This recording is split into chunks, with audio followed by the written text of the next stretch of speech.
Hello, my friends. It is wonderful to have you here with me today. Find a comfortable place to sit. Relax. And let's spend a little time together. Today, I want to tell you the story of a man whose life seemed impossible. Imagine being taken away from your family. Imagine losing your freedom. Imagine spending not 1 year, not 5 years, but 27 years behind prison walls. Most people would leave prison feeling angry, bitter, or defeated, but this man was different. When he finally walked out of prison, he did not seek revenge. He did not call for violence. Instead, he helped unite a divided nation and eventually became its president. His name was Nelson Mandela. Today, Nelson Mandela is remembered as one of the most respected leaders in modern history. His face is recognized around the world. Streets, schools, and public buildings carry his name. Millions of people admire him for his courage, patience, and commitment to justice. But his journey was far from easy. Before he became a global symbol of peace, he lived through discrimination, conflict, imprisonment, and tremendous personal sacrifice. There were moments when his future seemed hopeless. There were times when many believed he would never be free again, yet somehow he endured. His story is not only about politics, it is a story about resilience. It is a story about hope. It is a story about the power of forgiveness and the strength of the human spirit. Tonight, we will travel to South Africa and follow the extraordinary journey of a young boy who would grow up to change the course of his nation and inspire the entire world. So sit back, relax, and let the story begin. Nelson Mandela was born on July 18, 1918, in a small village called Mevezo in South Africa. At the time, few people could have imagined that this young boy would one day become one of the most influential figures in modern history. Mandela was born into the Thembu royal family, a branch of the Xhosa people. Although his family held traditional leadership roles within their community, they did not live a life of great wealth. Like many children growing up in rural South Africa, Mandela spent much of his early life surrounded by rolling hills, open fields, and strong community traditions. As a child, he listened carefully to stories told by village elders. Many of these stories spoke of African leaders, courage, dignity, and the struggle to protect their people. Without realizing it, these early lessons would shape the values that guided him throughout his life. When Mandela was still young, his father passed away. This loss changed the course of his childhood. He was taken under the care of a local regent, a respected leader who introduced him to a wider world of politics, leadership, and public responsibility. At school, Mandela received an English education, something that was becoming increasingly important under British influence in South Africa. It was there that he received the name Nelson, a common practice in colonial schools at the time. As Mandela grew older, he became increasingly aware of the inequalities surrounding him. South Africa was a deeply divided society. Opportunities available to white citizens were often denied to black South Africans. Education, employment, political participation, and even daily life were shaped by racial discrimination. These divisions would eventually become part of a system known as apartheid. Under apartheid, people were separated by race through laws that controlled where they could live, work, travel, and study. The system granted power and privilege to the white minority while restricting the rights of millions of black South Africans. As a young man, Mandela witnessed these injustices firsthand. He saw talented people denied opportunities. He saw communities treated unfairly, He saw how deeply discrimination affected everyday life. The more he learned about the world around him, the more difficult it became to ignore what was happening, and before long, Nelson Mandela would make a decision that would change the rest of his life. As Nelson Mandela entered adulthood, he became increasingly determined to challenge the system that shaped life in South Africa. He believed that every person, regardless of race, deserved dignity, opportunity, and equal treatment under the law. In the 1940s, Mandela moved to Johannesburg, one of the largest cities in South Africa. The city exposed him to a very different reality from the rural communities where he had grown up. There, he saw the effects of racial discrimination on a much larger scale. Black South Africans often faced severe restrictions in nearly every aspect of life. They had limited political rights. Many were forced to live in designated areas. Access to quality education, employment, and public services was often unequal. The system was designed to maintain the power of the white minority government. While studying law, Mandela met people who shared his concerns about injustice. He became involved with the African National Congress, commonly known as the ANC. The organization sought to achieve equal rights and challenge discriminatory policies. Through political action, Mandela quickly emerged as a passionate and energetic leader. He helped organize campaigns, meetings, and protests aimed at drawing attention to the realities faced by millions of South Africans. He believed that change was possible if enough people worked together. At first, many of these efforts focused on peaceful resistance, demonstrations, petitions, and acts of civil disobedience were used to challenge unfair laws. Mandela hoped that public pressure could convince the government to reform the system. However, the government responded with increasing force. Demonstrations were restricted, activists were monitored, political leaders faced arrests and harassment. As tensions grew, many people began to lose faith that peaceful methods alone would bring meaningful change. Mandela found himself facing difficult choices. He remained committed to justice, but he also saw that the government showed little willingness to listen to those demanding equality. The conflict between the apartheid government and its opponents continued to escalate. What had begun as a political struggle was becoming one of the most important battles for human rights in the 20th century. And soon, the government would decide that Nelson Mandela had become too dangerous to ignore. By the late 1950s and early 1960s, South Africa had become increasingly divided. The apartheid government was determined to maintain its control. While growing numbers of people demanded equality and political rights, Nelson Mandela had become one of the most visible leaders of the resistance movement. His speeches, activism, and growing influence attracted attention throughout the country. To supporters, he represented hope. To the government, he represented a threat. Authorities began closely monitoring his activities. Meetings were disrupted. Political organizations faced restrictions. Activists were arrested and questioned. The government wanted to silence those who challenged apartheid. Despite these pressures, Mandela continued his work. As peaceful protests were repeatedly met with force, frustration spread throughout the resistance movement. Many activists felt that traditional methods were no longer producing results. The government appeared unwilling to negotiate or reform the system. In response, Mandela became involved in creating a new strategy aimed at increasing pressure on the government. The goal was to target infrastructure and symbols of state power while avoiding loss of human life whenever possible. Mandela believed that the situation had reached a point where stronger action was necessary.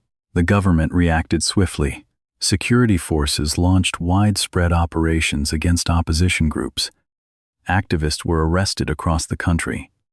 Mandela himself went into hiding for a period of time, moving secretly between locations. While continuing to organize resistance efforts, the media began referring to him as the Black Pimpernel because of his ability to avoid capture. For months, he successfully stayed ahead of the authorities, but eventually, his luck ran out. In 1962, Mandela was arrested and placed on trial. The government accused him of various political offenses. What followed would become one of the most famous legal cases in modern history. During the trial, Mandela delivered a powerful statement that would echo around the world. He spoke about democracy, equality, and the vision of a society where all people could live together with equal opportunities. Then he made a declaration that stunned many who heard it. He said that the ideal of a free and democratic society was something he hoped to achieve and something he was prepared to die for. The government reached its decision. Nelson Mandela was sentenced to life imprisonment. For many people, it seemed that his story was over. In reality, the most extraordinary chapter of his life was only beginning. When Nelson Mandela arrived in prison, he was 44 years old. Few people could have imagined that he would not be free again for another 27 years. He was sent to Robben Island, a remote prison located off the coast of Cape Town, surrounded by cold ocean waters. The island was designed to isolate prisoners from the outside world. Escape was almost impossible. Life there was harsh. Mandela and other political prisoners lived in small cells with very few possessions. His cell contained little more than a bed mat, a blanket, and a bucket. The room was so small that there was barely enough space to move around comfortably. Each day followed a strict routine. Prisoners woke early, performed physical labor, and spent long hours working in a limestone quarry. The work was exhausting. The bright reflection from the white stone often damaged prisoners' eyesight.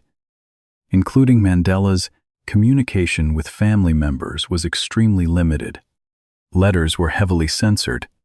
Visits were rare and closely monitored. Sometimes months passed before prisoners received news from loved ones. The government hoped prison would break Mandela's spirit. Instead, something remarkable happened. Mandela refused to allow his circumstances to define him. He continued reading, studying, and learning whenever possible. He encouraged fellow prisoners to educate themselves and support one another. Over time, Robben Island became known among inmates as a kind of university where ideas, knowledge, and political discussions continued. Despite the prison walls, years turned into decades. The world outside changed dramatically. Governments rose and fell. Technology advanced. Entire generations grew up, yet Mandela remained behind bars. As time passed, his name became known far beyond South Africa.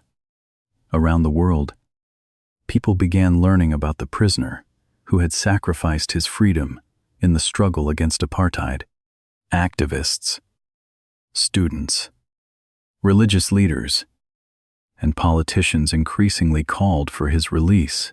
The government offered Mandela opportunities to leave prison under certain conditions. Each time, he refused. He would not accept freedom for himself while millions of South Africans remained without freedom. His determination inspired people across the globe. What the authorities had intended as a life sentence was gradually transforming Mandela into an international symbol of resistance, dignity, and hope. And while he remained imprisoned, pressure on the South African government continued to grow stronger with every passing year. As the years passed, Nelson Mandela remained behind prison walls, but his influence continued to grow. What began as a struggle within South Africa was becoming an international movement. Around the world, people learned about apartheid and the harsh realities faced by millions of Black South Africans. Newspapers published stories about racial segregation. Universities organized protests. Religious leaders spoke out against injustice. Governments began facing pressure from their own citizens to take action. The call was simple: free Nelson Mandela. Those 3 words spread across continents. Students marched through city streets. Activists organized campaigns. Musicians performed at concerts dedicated to the anti-apartheid movement. Posters carrying Mandela's image appeared in countries thousands of miles from South Africa. For many people, Mandela had become more than a political prisoner. He had become a symbol of resistance against oppression, a symbol of dignity in the face of suffering, a symbol of hope that change was possible. The South African government found itself under increasing pressure. Some countries imposed economic sanctions, others limited trade and diplomatic cooperation. International criticism grew stronger each year. Meanwhile, South Africa itself was changing. Protests became more frequent. Communities demanded reform. The cost of maintaining apartheid continued to rise. Political tensions increased, and many leaders began realizing that the existing system could not continue forever. Inside prison, Mandela followed these developments carefully. Whenever information reached him, although isolated from much of the world, he understood that something important was happening. The balance was shifting. The government that once seemed unshakable was facing challenges from both inside and outside the country. Negotiations that had once seemed impossible were slowly becoming necessary. After decades of imprisonment, a question was beginning to emerge. Could Nelson Mandela finally be released? For years, the answer had been no. But now, for the first time in a generation, the possibility of freedom no longer seemed impossible. And soon, one of the most famous prison doors in modern history would finally open. By the end of the 1980s, South Africa stood at a crossroads. The apartheid system was under enormous pressure. International sanctions were hurting the economy. Political unrest continued to grow around the world. Governments, activists, and ordinary citizens were demanding change. The old system was becoming impossible to sustain inside prison. Nelson Mandela had now spent more than 2 decades behind bars. He had entered prison as a young activist. He was now an older man whose name had become known across the globe. Behind the scenes, secret discussions began taking place between Mandela and government officials. Both sides understood that South Africa faced a dangerous future if no solution could be found. Violence was increasing. Tensions were rising. The country seemed to be moving toward a crisis. Then, in February 1990, history changed. South African President F.W. de Klerk announced that Nelson Mandela would be released from prison. The news spread rapidly across the world. Television stations interrupted their regular broadcasts. Newspapers rushed to print special editions. Millions waited to witness a moment many had believed would never happen. After 27 years in prison, Nelson Mandela was finally free. On February 11, 1990, he walked through the prison gates, holding the hand of his wife, Winnie Mandela. Cameras captured every moment. Crowds cheered. Supporters celebrated. Around the world, people watched with amazement. The image quickly became one of the most famous photographs of the 20th century. What made the moment so powerful was not simply that Mandela had been released. It was the way he emerged. Many expected anger. Many expected bitterness. Many expected revenge. Instead, Mandela spoke about peace, reconciliation, and building a better future together. He understood that South Africa faced a choice. The nation could continue down a path of conflict and division, or it could attempt something far more difficult. It could try to heal, For Mandela, freedom was never only about walking out of prison. It was about creating a country where all people could live with equal rights and dignity. The struggle was not over. In many ways, the most challenging part of his journey was only beginning, because now, the man who had spent 27 years as a prisoner would have to help lead an entire nation into a new future. After his release from prison, Nelson Mandela faced an enormous challenge. South Africa remained deeply divided. Decades of apartheid had created distrust, anger, and fear. Many people worried that the country could fall into widespread violence. Others feared that peaceful change would be impossible. Mandela knew that freedom alone was not enough. The nation needed a new future. Over the next several years, Mandela worked with political leaders from different backgrounds to negotiate the end of apartheid. The process was difficult. There were disagreements, setbacks, and moments when progress seemed uncertain. Yet Mandela remained committed to finding a peaceful solution. His leadership helped build trust during one of the most sensitive periods in South African history. Then came a historic moment. In 1994, South Africa held its first democratic national election, in which citizens of all races could vote. For millions of people, it was the first time they had ever been allowed to participate fully in choosing their government. Long lines formed outside polling stations across the country. People waited for hours. Many were willing to wait all day. They understood that they were witnessing history. When the results were announced, Nelson Mandela and the African National Congress won the election. At the age of 75, Nelson Mandela became the first black president of South Africa. The moment carried enormous symbolic power. The man who had spent 27 years in prison was now leading the nation that had once imprisoned him. For many observers around the world, it seemed almost impossible. Yet Mandela understood that becoming president was not the final victory. Winning an election was easier than healing a divided society. South Africa still faced poverty, inequality, and deep social wounds left by decades of apartheid. Mandela's greatest test was still ahead. The world expected him to punish his former enemies. Instead, he would choose a path that surprised nearly everyone, a path built on forgiveness rather than revenge.